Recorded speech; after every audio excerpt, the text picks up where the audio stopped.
নমস্কার বন্ধুরা, আমি সুস্মিতা। আমার গল্প চ্যানেলে আপনাদের সকলকে স্বাগত জানাই। বন্ধুরা, আজ পড়ব সুচিত্রা ভট্টাচার্যের লেখা যখন দুজনে একা। খুব ভালো একটা পারিবারিক গল্প। আমাদের জীবনের প্রত্যেকটা সম্পর্কের বাঁধনের যে নির্দিষ্ট একটা সীমা আছে, সেই সীমার ঊর্ধ্বে যাওয়া উচিত নয়, সেটি এই গল্পে লেখিকা সুন্দরভাবে তুলে ধরেছেন। তো চলুন শুরু করা যাক আজকের গল্প যখন দুজনে একা। আজকাল অফিস ছুটির পর সরাসরি বাড়ি ফিরতে ইচ্ছে করে না পিনাকির। গিয়ে করবেটা কি? কৃষ্ণার চোখ গেঁথে থাকবে কোনো এক সিরিয়ালে, ধ্যানস্থ মহারানীর সঙ্গে কোনো কথা বলবে কি, ঘরে তখন মুখ খোলাই মানা। আর কৃষ্ণা যদি সরব হয় তো সে নেহাতি বাক্যবান ছোটাতে। পিনাকি আজ এই করেনি, পিনাকি আজ ওই করেছে, সাহস করে এক কাপ চা পর্যন্ত চাওয়া যায় না। একটু পরে পিনাকিরও মেজাজ গরম হয়ে যাবে, সেও পাল্টা কিছু বলবে। অমনি মিনি ধুমধুমাম অনিবার্য। তার চেয়ে বরং কোনো সিনেমা থিয়েটারে ঢুকে পড়া ঢের ভালো, কিংবা পাড়ার মোড়ে কেষ্ট কেবিনে আড্ডা, চা বিস্কুট মুড়ি তেলে ভাজা সাঁটাতে সাঁটাতে গুলতানিতে দিব্যি কেটে যায় সন্ধেটা। আজও সেই আসরেই ছিল Pinaki. Messi Ronaldo, Dhoni Sourav, CPM Trinamool নিয়ে তুফান তুলছিল পেয়ালায়। হঠাৎই মোবাইলে কুহু কুহু, কী যে এক রিংটং লাগিয়ে দিয়েছে মেয়ে। এই শীতে আওয়াজটা শুনলে সবাই চমকে চমকে ওঠে। মনিটরে মহারানী। বন্ধুদের কান বাঁচিয়ে পিনাকি জিজ্ঞেস করলো, কি কি হলো? কখন ফেরা হচ্ছে শুনি? প্রশ্নের কি দাপট! বাবা, বউ তো নয়, যেন থানার মেজো দারোগা। আর পিনাকি যেন ছিটকে চোর। দারোগা তার হদিশ জানতে চায়। পিনাকি রক্ষণাত্মক সুরে বলল, এই তো পাড়াতেই আছি, কেষ্ট কেবিনে, এক্ষুনি বাড়ি এসো। যা বাবা, সবে তো 8টা, এর মধ্যে হাজতে ফেরার নির্দেশ? নির্ঘাত ঝড় আছে কপালে। কি অপরাধ করেছে সে আজ? সম্ভাব্য তালিকাটা খুঁজল পিনাকি। মর্নিং ওয়াক সেরে ফেরার পথে ঝটপট কটা চিংড়ি নিয়ে গিয়েছিল। পচা বেরিয়েছে? অসম্ভব নয়, মাছ কিনতে গিয়ে সে হরদম ঠকে। বেগুনে পোকা থাকতেও পারে। তাড়াতাড়ি সময়, অত খুঁটিয়ে খুঁটিয়ে দেখা পোষায় নাকি? অফিস বেরোনোর আগে কোনো শাড়ি টাড়ি লন্ড্রিতে দিতে বলেছিল না কি আজ? স্মরণে আসছে না। আর কি হতে পারে? পিনাকি বলল, কেন, কি দরকার? আহা এসো না, মেয়ে তোমার জন্য ছটফট করছে। স্বস্তির শ্বাস ফেলল পিনাকি। যাক, বিপজ্জনক কিছু নয়। বাবার জন্য মেয়ের উতলা হয়ে পড়ার কারণটাও আন্দাজ করতে পারলো মোটামুটি।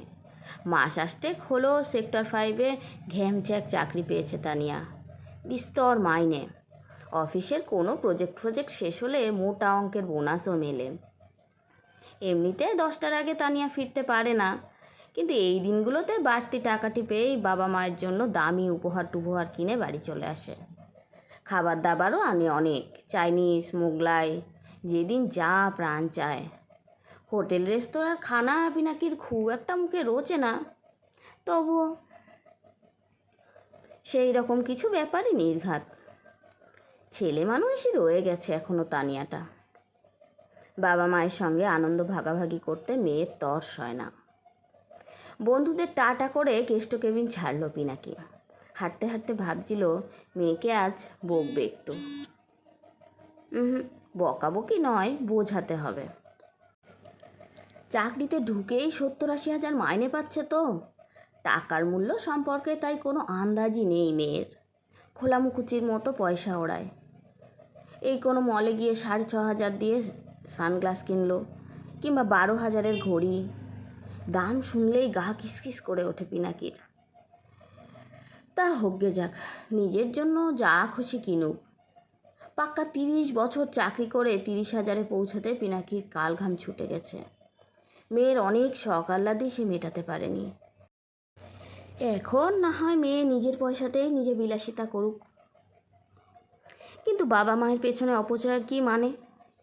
কথা নেই, বার্তা নেই, পিনাকির জন্য দামি স্যুটের কাপড় নিয়ে হাজির। পাক্কা 8,000 টাকা মজুরি দিয়ে বানিয়েও দিল সেটা। কোনো মানে হয়? ইঞ্জিনিয়ারিংয়ে ডিপ্লোমা করে পিনাকি একটা ছোটোখাটো চাকরি জুটিয়েছিল। খুদে প্রাইভেট কোম্পানির সে এখন এক মাঝারি মাপের অফিসার। ওই স্যুট ফুট কি তাকে মানায়? বাবা ভোরে হাঁটতে যায় বলে নামি ব্র্যান্ডের স্নিকার কিনে দিল মেয়ে। ভেবেও দেখে না যে ওই জুতো গলাতে বাবার হাঁটু কাঁপে কিনা। কৃষ্ণাও হয়েছে তেমন, লোভিষ্য লোভী। মেয়েকে তো কিছুটি বলেই না, বরং উপহার পেলেই তো চোখ চকচক করে ওঠে। লেদার ব্যাগ, চটি, শাড়ি, মেয়ে যা আনে তাতেই সে আহ্লাদে ডগমগ। দাম শুনেও হেলদোল হয় না কৃষ্ণার। আশ্চর্য, সাধে কি বাবার বারণ শোনে না মেয়ে? এইসব 17 ভাবতে ভাবতে পিনাকি বাড়ির দরজায়। বেল বাজাতেই তানিয়া দরজা খুলেছে। পরনে অফিসের পোশাক, জিন্স, ব্লেজার। পিনাকি কিছু জিজ্ঞেস করার আগেই তানিয়া হই হই করে উঠল। চোখ বোঝো, হাঁ করো। কেন রে? কোনো কথা নয়, যা বলছি করো। বোকা বোকা মুখে ঠোঁট সামান্য ফাঁক করতেই একটা লাড্ডু গুজে দিয়েছে তানিয়া। পিনাকি প্রায় বিষম খাওয়ার জোগাড়, কোনো ক্রমে সামলে নিয়েছে, চিবোচ্ছে লাড্ডুটা। মেয়ের কপালে আলগা টোকা দিয়ে বলল, এবার তো গিফটের পালা। কত খসলো আজ? আজ শুধুই খানা। যাক, সুবুদ্ধি হয়েছে তাহলে। জুতো ছেড়ে বেতের সোফায় বসলো পিনাকি। স্মিত মুখে বলল, আর একটা প্রজেক্ট শেষ হলো বুঝি? ফের বোনাস পেলি? তার চেয়েও বেশি। দারুণ একটা অফার এসেছে। কী রকম? অফিস কয়েকজনকে স্টেটসে পাঠাতে চায়। আগেই কানাঘুষো শুনছিলাম, আজ ফর্মালি অফারটা দিল। সান ফ্রান্সিসকো যেতে হবে 3 বছরের জন্য। তাই বুঝি? উচ্ছ্বাসটা যেন ফুটতে গিয়েও ফুটল না। পিনাকি কেমন যেন নিভে গেল। ফ্যাল ফ্যাল চোখে বলল, আমাদের ছেড়ে তুই চলে যাবি? তা কেন, তোমরাও যেতে পারো সঙ্গে। মানে? বললাম তো, চাইলে তোমরাও। অফিসে বলেছি, ওদের আপত্তি নেই। ইনফ্যাক্ট ওরাই তোমাদের পাসপোর্ট করিয়ে দেবে। হৃৎপিণ্ড লাফিয়ে উঠল পিনাকির। অতি সামান্য এক মানুষ সে।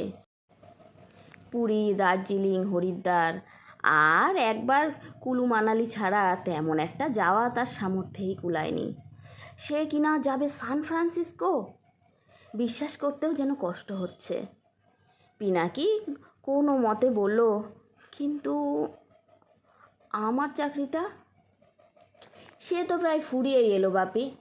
আর তো মাত্র 1 বছর, না হয় আগেই রিটায়ারমেন্ট নিয়ে নিলে। তা হয়তো ম্যানেজ করা যায়। পিনাকি ঢোক গিলল।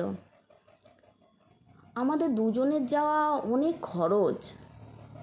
জানতাম এই কথাই বলবে। তানিয়া ফিক ফিক করে হাসছে।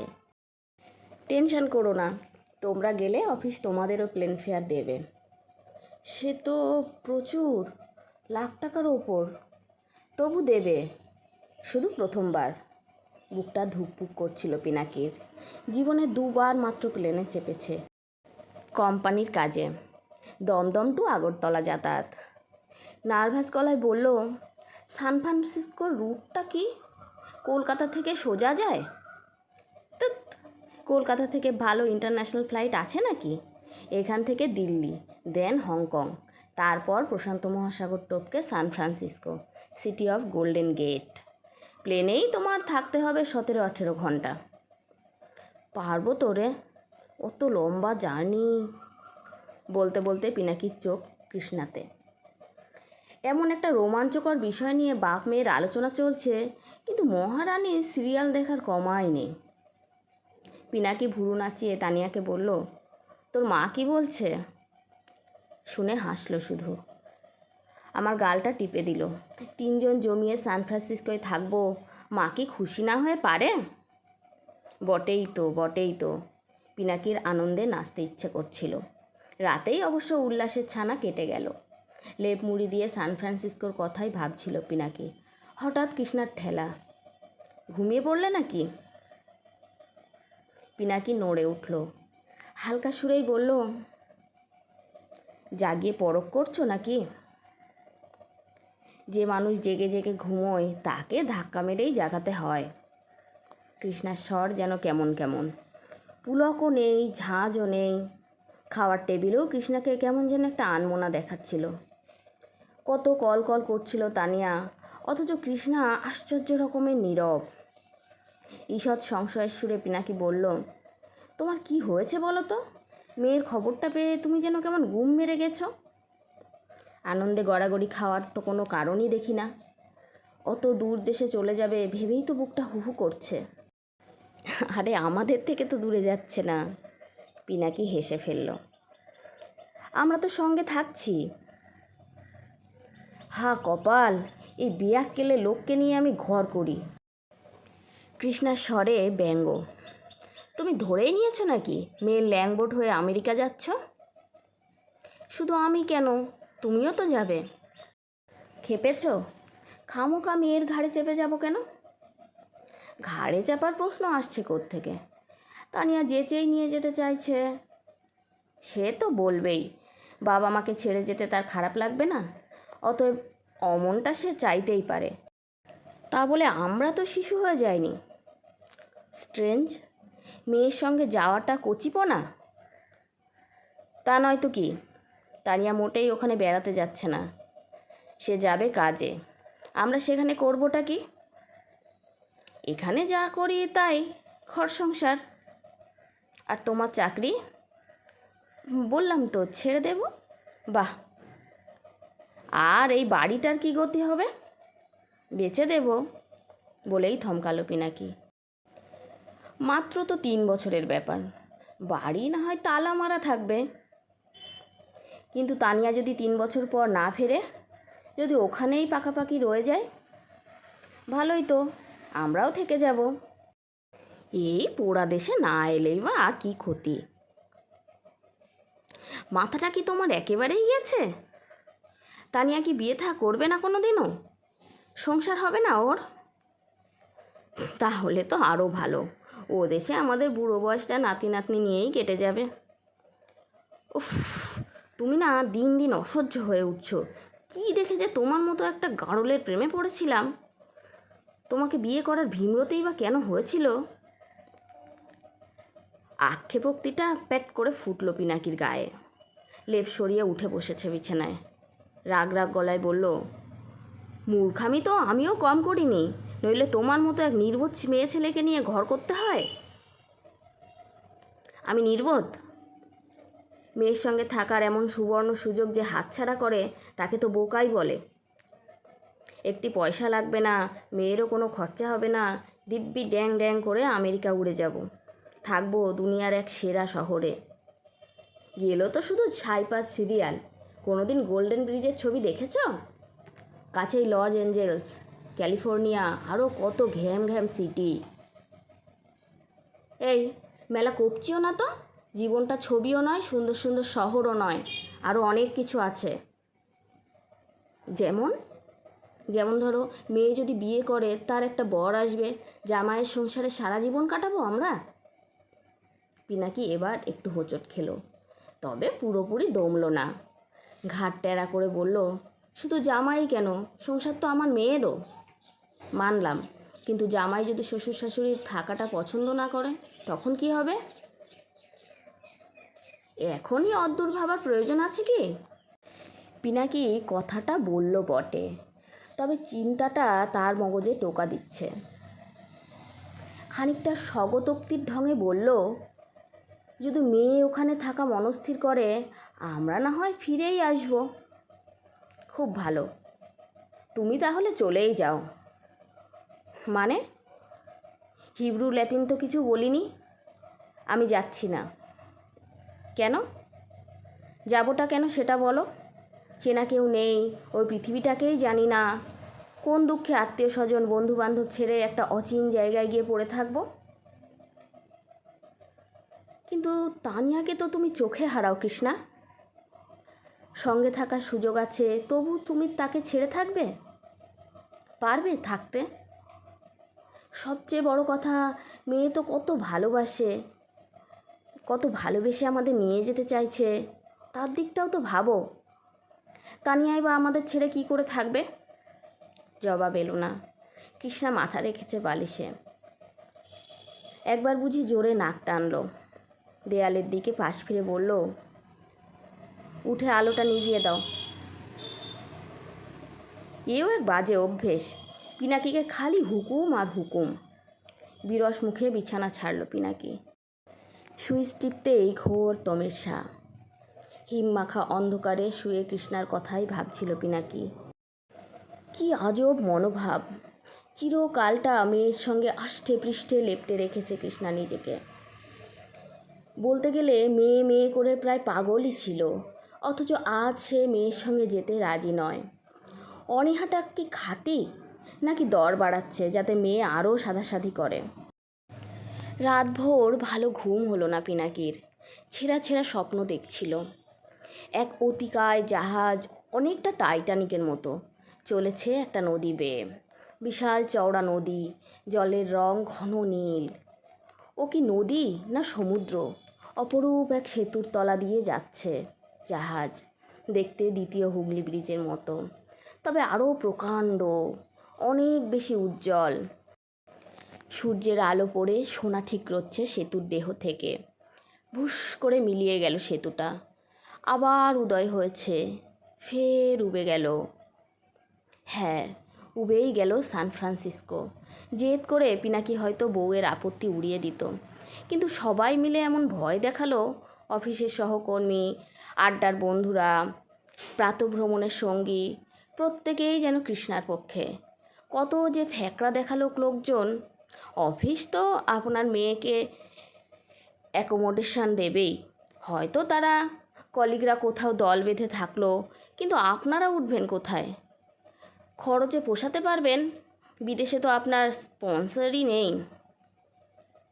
ভিসা মিলবে তো? আমেরিকায় যাওয়ার ছাড়পত্র পাওয়া কিন্তু এখন বেশ কঠিন। অনভ্যস্ত পরিবেশে বাবা মা ঘাড়ে চেপে থাকলে মেয়ের মানসিক চাপও আরও বেড়ে যাবে, তাই না? আপনাদের চিন্তায় তো সে হয়তো অফিসে মন বসাতেই পারল না। তাছাড়া যাওয়া মানেই তো আপনাদের খাঁচায় বন্দি জীবন। কোথায় বেরোবেন? কিভাবে যাবেন? এ শহর ও শহর ঘুরতে গেলে ও দেশে পকেটে বিস্তর রেস তো লাগে মশাই। তার চেয়ে বরং নিজের চাকরিটা শেষ করুন, মেয়েকেও ওখানে থিতু হতে দিন, তারপর না হয় কোনো এক সময় বেরিয়ে আসবেন। এত সব শোনার পর আর কি উদ্যম থাকে? বাসনাটা গিলেই ফেলল পিনাকি। তবু মনটা খুঁতখুত করছিল। মেয়েটা এত আশা নিয়ে বলল, তাকে জানায় কিভাবে? যদি তানিয়া কান্নাকাটি করে, যদি সুযোগটা ছেড়ে দিতে চায়? দিন 8-10 পর মেয়ের কাছে কথাটা পারল পিনাকি, খানিকটা দ্বিধা নিয়েই। রাতে খাওয়ার টেবিলে তানিয়াকে বলল, আমাদের পাসপোর্টের কতদূর রে? অ্যাপ্লিকেশান জমা পড়ে গেছে, এজেন্ট লেগে আছে, খুব দেরি হবে না বাবা। তাড়াহুড়োর দরকার নেই, নর্মালি আসুক। কেন? ভাবছিলাম তুই একাই এখন চলে যা, মানে তোদের অফিসের লোকজনদের সঙ্গে আমরা না হয় সামনের বছর। আশ্চর্য, মেয়ের যেন তেমন প্রতিক্রিয়াই হলো না। স্থির চোখে পিনাকিকে দেখল একটুক্ষণ। কৃষ্ণাকেও বুঝি অপাঙ্গে নিরীক্ষণ করে নিল। তারপর সামান্য কাঁধ ঝাঁকিয়ে বলল, ওকে, অ্যাজ ইউ প্লিজ। পরে কিন্তু বলো না তোমাদের ফেলে আমি পালিয়ে গেছি। এমা, তা কেন? আমাদের ভিসা নিয়ে হয়তো ঝামেলা হবে, মাঝখান থেকে তোরও হয়রানি। ওটা একটা সমস্যা ছিল বটে। এতটা সহজে ব্যাপারটা মিটে যাবে পিনাকি ভাবেও নি। মেয়ে কি আদেও দুঃখ পেল শুনে? তেমনটা বোধ হলো না। আর চোখে কৃষ্ণাকে দেখল রুটি খুঁজছে। পিনাকি ফের বলল, হ্যাঁ রে, আমাদের ছেড়ে থাকতে তোর খুব খারাপ লাগবে তাই না? কি আর করা? তানিয়া হাত উল্টালো। উপায় তো নেই, এমন হিউজ একটা লিফট, স্যালারি 1 লাফে 3 গুণ। যদি দেশে ফিরি, হাতে তখন কত ডলার থাকবে ভাবো। যদি মানে না ফেরার মতলব আছে নাকি? ওরকম করে বলো না তো বাপি, ভবিষ্যতে কি হবে এখনই কি বলা যায়? আগে যাই তো, কেমন লাগে ওখানে দেখি। বুঝলাম। তা গিয়ে রোজ ফোন করবি তো? অবশ্যই, তবে কাজের খুব চাপ থাকবে, প্লাস টাইমেরও অনেকটা এদিক ওদিক। প্রথম প্রথম একটু হয়তো প্রবলেম হবে। তানিয়া থমকালো ক্ষণিক, চোখ শুরু করে বলল, ল্যাপটপটা তো রেখে যাচ্ছি, স্কাইপ ডাউনলোড করাই আছে, ওতে কথা বলার সময় আমাকে তোমরা দেখতেও পাবে। পিনাকি কম্পিউটারে তেমন সড়গড় নয়। কৃষ্ণা তো খোলা বন্ধই শিখল না। কুণ্ঠিত মুখে পিনাকি বলল, কিভাবে কি করতে হয় আমরা তো জানি না রে। খুব সোজা, শিখিয়ে দেবোক্ষণে। স্কাইপে চ্যাট করার সময় মনেই হবে না আমি আমেরিকায় আর তোমরা কসবায়। পৃথিবীটা এখন পুচকে গ্রাম হয়ে গেছে বাপি। তানিয়া ঠিকই বলছে। তবু পিনাকির বুকটা কেমন ব্যথিত হয়ে উঠল। কেন যে দূরত্বের আজন্ম লালিত সংজ্ঞাটা উপড়ে ফেলতে পারে না মন থেকে। গত মাসে তানিয়া চলে গেছে। তারপর থেকে দিনগুলো বড় বিরস কাটছে পিনাকির। অফিস ছুটির পর সিনেমা থিয়েটারে আর ঢুকতে ইচ্ছে করে না, কেষ্ট কেবিনও আর টানে না তেমন।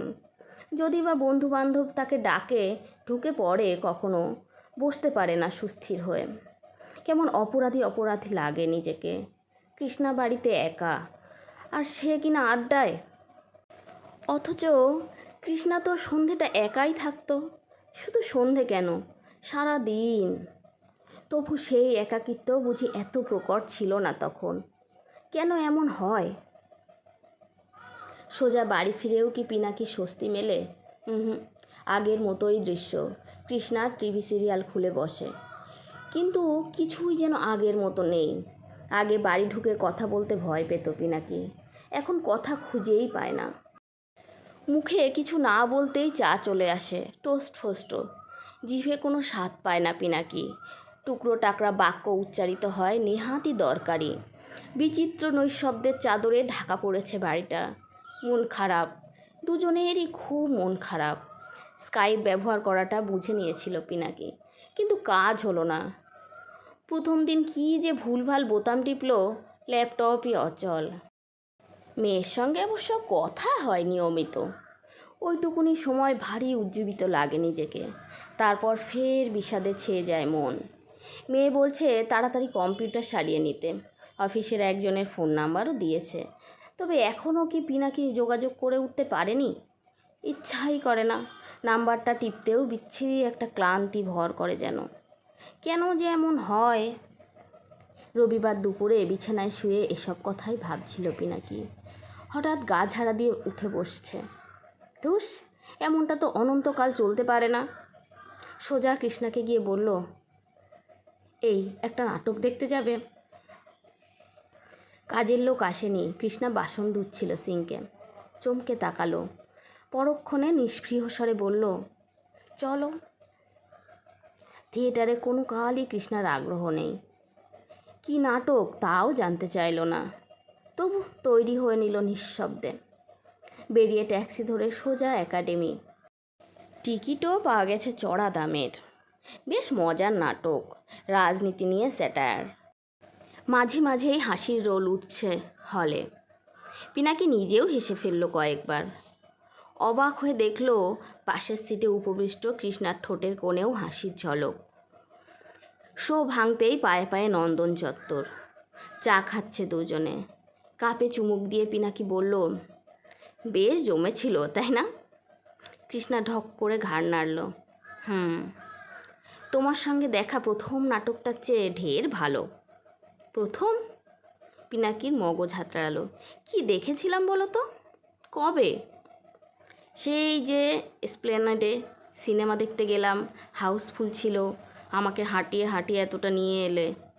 হ্যাঁ হ্যাঁ, মনে পড়েছে। নাটকটার নাম ছিল ডাঙায় কুমির জলে বাঘ। কমেডি করতে গিয়ে এমন ধেরিয়েছিল। পিনাকি হাসছে। তারপরে সেদিন কি করেছিলাম খেয়াল আছে? ফের হাঁটালে, ভিক্টোরিয়ায় মাঠে গিয়ে বসলাম। যাবে নাকি আজ? দেখবে জায়গাটা বদল হয়েছে কি না। কিছু তো পরিবর্তন হয়েইছে। টিকিট কেটে ঢুকতে হয় মাঠে, তবে ভিড় অনেক কম, আগের চেয়ে পরিচ্ছন্ন। মাঘের আঁধার নেমে গেছে, তবে বৈদ্যুতিক আলোর কল্যাণে অন্ধকার তত গাঢ় নয় কোথাও। পুরনো সেই বেঞ্চটা খুঁজে পেয়েছে পিনাকি। সেখানে আজ এক প্রবীণ ভদ্রলোক, বোধহয় বৈকালিক হাঁটা সেরে বিশ্রাম নিচ্ছে। পাশেই বসে পড়ল স্বামী স্ত্রী। কৃষ্ণা যেন নিচু গলায় বলল, সেদিন কিন্তু বেঞ্চে আর একটা কাপলও ছিল। তারা ছিল ডান দিকে, আমরা বাঁয়ে। ছেলে মেয়ে দুটো বেজায় অসভ্যতা করছিল। পিনাকি বুঝি হাসলো ফিক করে। আমরাও কি খুব সভ্য ছিলাম? তুমি তো চিরকালই অসভ্য, যা করতে একদিন। ছি। এই, তুমিও কিন্তু এনজয় করতে। মোটেই না, আমি ছিলাম ভালো মেয়ে, তুমি আমাকে বকিয়েছিলে। আর সেই বকা ছেলের হাত ধরেই বাড়ি থেকে কাট মেরেছিলে বাবাকে ডোন্ট কেয়ার করে। প্রাণে দয়া জেগেছিল যে, রোজ এমন ঘ্যান ঘ্যান করতে। এমনই কুজন চলেছে দুজনে। না, কেউই কোনো কথা বলছে না, তবুও যেন ওই শব্দগুলোই বয়ে চলেছে নীরবে। ফেলে আসা সময় যেন ফিরে আসছে আবার, অথচ দুজনেই মেয়ের শোকে কাতর। যে মেয়ে তাদের সবচেয়ে আপন, যে মেয়ে তাদের মধ্যে ব্যবধান রচনা করেছিল, দূরে, বহু দূরে গিয়ে তানিয়া আবার ফিরিয়ে দিচ্ছে নৈকট্য। বাবা মায়ের ঋণ শুধছে মেয়ে। তো বন্ধুরা, আজ তবে এইটুকুই থাক।